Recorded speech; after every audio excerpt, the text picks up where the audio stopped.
ये प्रोस्टेट जब बढ़ती है तो पेशाब में रुकावट डालती है। रुकावट डालने के कारण पेशाब की थैली जो होती है वो खाली नहीं होती है।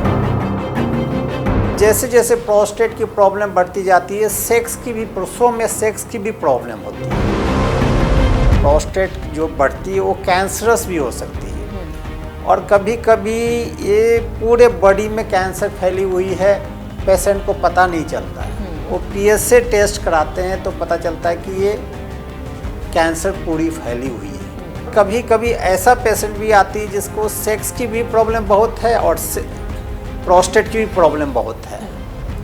ऐसे में यदि आप प्रोस्टेट का इलाज करेंगे तो सेक्स की प्रॉब्लम बढ़ जाती है पुरुषों में, और जो सर्जरी है उसमें थोड़ी सी रिस्क होती है। कोई भी सर्जरी में थोड़ी रिस्क होती है तो उसमें रिस्क होती है। तो ऐसे पेशेंट को जिसको पेशाब की तकलीफ हो रही है, किसी न किसी यूरोलॉजिस्ट से ज़रूर दिखाएं।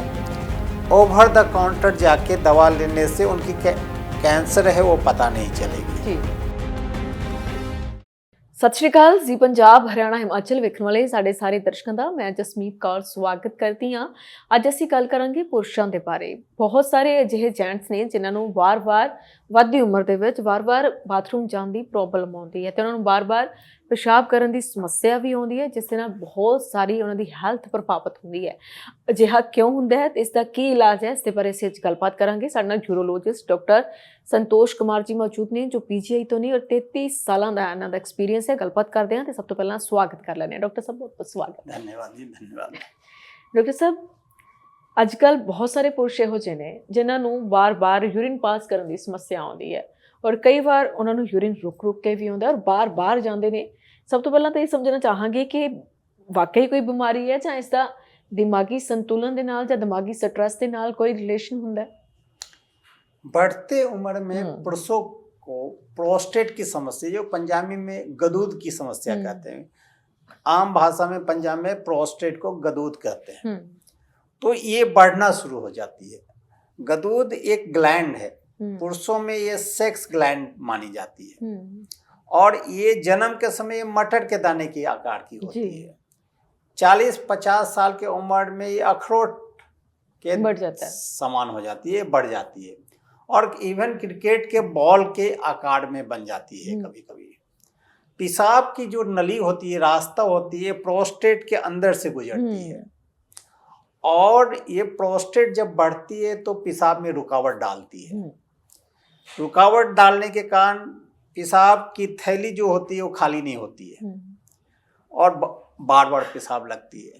बिल्कुल, रात में बार बार पेशाब के लिए उठना पड़ती है और पेशाब में बार बार इन्फेक्शन भी हो सकती है और कभी कभी पेशाब नाल ब्लड भी आ सकती है। और जैसे जैसे प्रोस्टेट की प्रॉब्लम बढ़ती जाती है, सेक्स की भी, पुरुषों में सेक्स की भी प्रॉब्लम होती है और रात में बार बार उठने की वजह से वो सेक्स की प्रॉब्लम और भी बढ़ जाती है। ये गदूद जो बढ़ती है, प्रोस्टेट जो बढ़ती है, वो कैंसरस भी हो सकती है और कभी कभी ये पूरे बॉडी में कैंसर फैली हुई है, पेशेंट को पता नहीं चलता है। वो पीएसए टेस्ट कराते हैं तो पता चलता है कि ये कैंसर पूरी फैली हुई है। रीढ़ की हड्डी में दर्द हुई, उन्होंने टेस्ट कराई, पीएसए टेस्ट कराई, देखिए पीएसए बहुत बड़ी हुई है। तो इसकी वजह होती है प्रोस्टेट ग्लैंड, जो पुरुषों में सेक्स ग्लैंड होती है। अब आप पूछेंगे कि अब इसका पता कैसे चले? बिल्कुल, एक तो सिम्टम्स से पता चल जाएगी कि ये की वजह है, इसकी आखिर की वजह है कि ये सिम्टम्स आ रही है। ये सिम्टम्स को नज़रअंदाज नहीं करनी चाहिए, किसी न किसी यूरोलॉजिस्ट से सलाह जरूर लेनी चाहिए। एक पीएसए टेस्ट करानी चाहिए जो कि ब्लड की टेस्ट है, 400-500 रुपये में हो जाती है। एक अल्ट्रासाउंड करा के देखनी पड़ती है कि प्रोस्टेट की साइज कितनी है और उसी में एक देखना पड़ता है पेशाब करने के बाद कितनी पेशाब रह गई है, अंदर कितनी पेशाब रह गई। यूजुअली 10-20 ml पेशाब होती है, लेकिन जिसमें रुकावट आती है उसमें 50 ml, 100 ml, कभी कभी 150 ml, 200 ml पेशाब रह जाती है। तो ये कंफर्म करनी पड़ती है कि ये कैंसर है या नॉन कैंसर है। यदि पीएसए नॉर्मल है तो दवा नाल इलाज होती है। दवा से आराम नहीं आती है तो दूरबीन नाल सर्जरी होती है।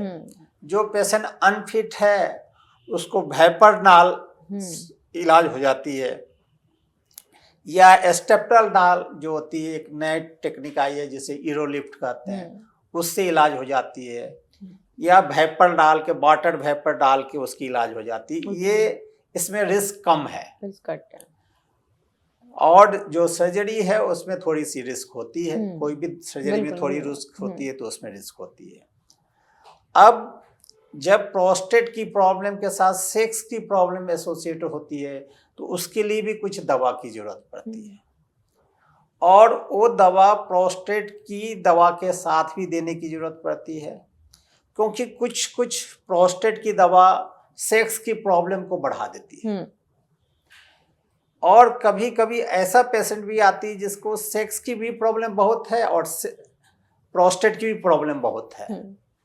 ऐसे में यदि आप प्रोस्टेट का इलाज करेंगे तो सेक्स की प्रॉब्लम बढ़ जाती है पुरुषों में। तो ऐसे डिवाइस आए हैं जिससे सर्जरी करने से सेक्स की प्रॉब्लम इफेक्ट नहीं होती है। या सिंपल सर्जरी करने से कभी कभी पेनाइल इम्प्लांट की भी जरूरत पड़ती है। सेक्स के लिए पुरुषों में पेनाइल इम्प्लांट की भी जरूरत पड़ती है। ये थी जो कैंसरस प्रोस्टेट नहीं है।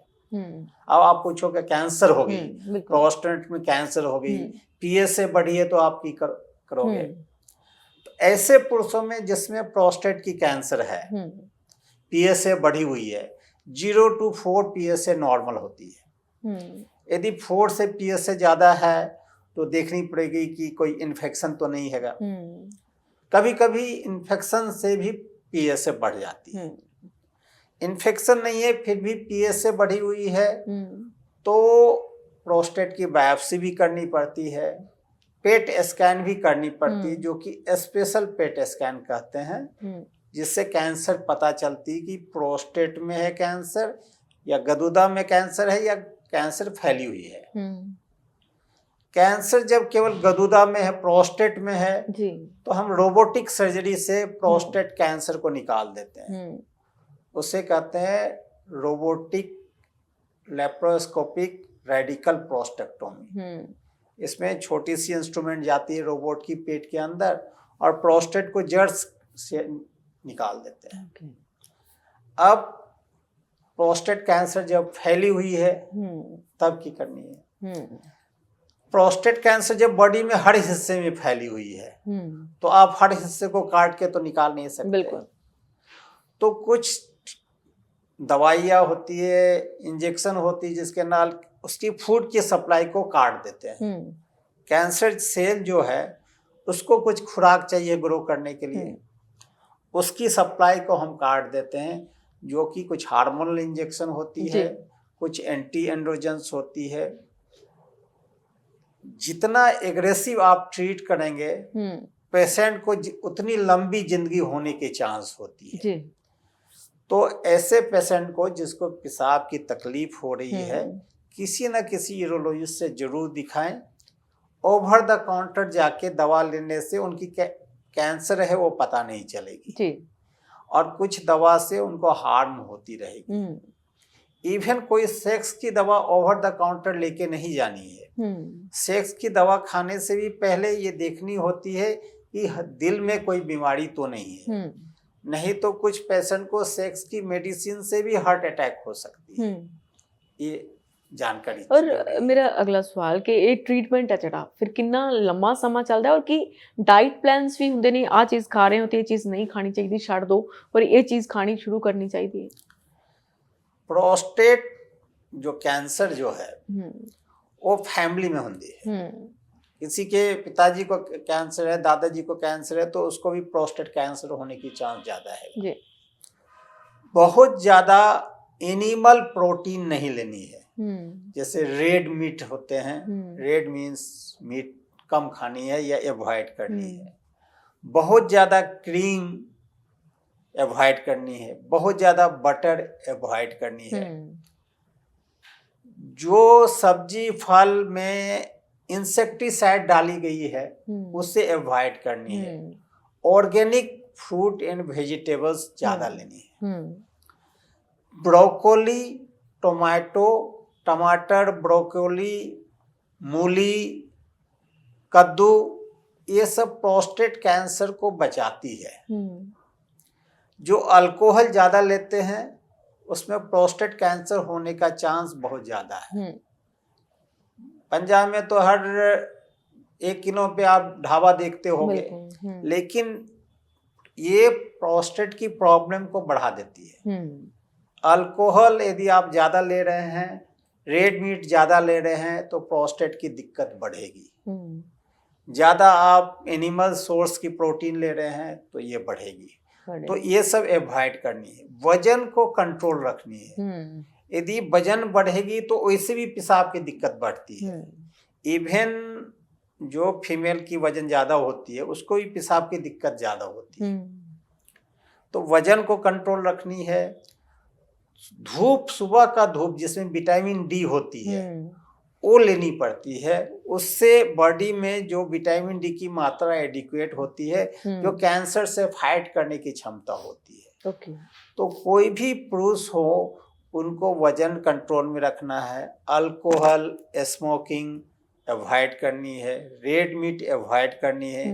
इंसेक्टिसाइड्स नहीं यूज करें। ऑर्गेनिक चीज यूज करें। शक्कर, चीनी के जगह गुड़ का प्रयोग ज़्यादा अच्छा चीज़ है। टमाटो, ब्रोकोली, कद्दू के बीज, अलसी, ये ज़्यादा फायदेमंद चीज़ है जी। बहुत बहुत शुक्रिया डॉक्टर साहब। धन्यवाद जी। ਤੇ ਸਾਡਾ ਅੱਜ ਦਾ ਐਪੀਸੋਡ ਪੁਰਸ਼ਾਂ ਦੇ ਲਈ ਬੇहद ਖਾਸ ਹੈ। ਉਮੀਦ ਕਰਦੇ ਹਾਂ ਕਿ ਬਹੁਤ ਸਾਰੇ ਲੋਕ ਜੋ ਇਸ ਬਿਮਾਰੀ ਤੋਂ ਪੀੜਤ ਨੇ ਉਹਨਾਂ ਨੂੰ ਉਹਨਾਂ ਦੇ ਸਵਾਲਾਂ ਦੇ ਜਵਾਬ ਮਿਲੇ ਹੋਣਗੇ ਤੇ ਅਸੀਂ ਅਰਦਾਸ ਕਰਦੇ ਹਾਂ ਕਿ ਸਾਰੇ ਹੀ ਲੋਕ ਸਿਹਤਯਾਬ ਰਹਿਣ। ਤੇ ਡਾਕਟਰ ਸਾਹਿਬ ਬਹੁਤ ਬਹੁਤ ਸ਼ੁਕਰੀਆ, ਤੁਸੀਂ ਸਾਡੇ ਸਟੂਡੀਓ ਦੇ ਵਿੱਚ ਆਏ, ਸਾਡੇ ਦਰਸ਼ਕਾਂ ਤੱਕ ਪੂਰੀ ਜਿਹੜੀ ਹੱਲ ਹੈ ਉਹ ਵੀ ਪਹੁੰਚਾਇਆ। ਅੱਜ ਦੇ ਲਈ ਇੰਨਾ ਹੀ। ਧੰਨਵਾਦ। ਸਤਿ ਸ਼੍ਰੀ ਅਕਾਲ।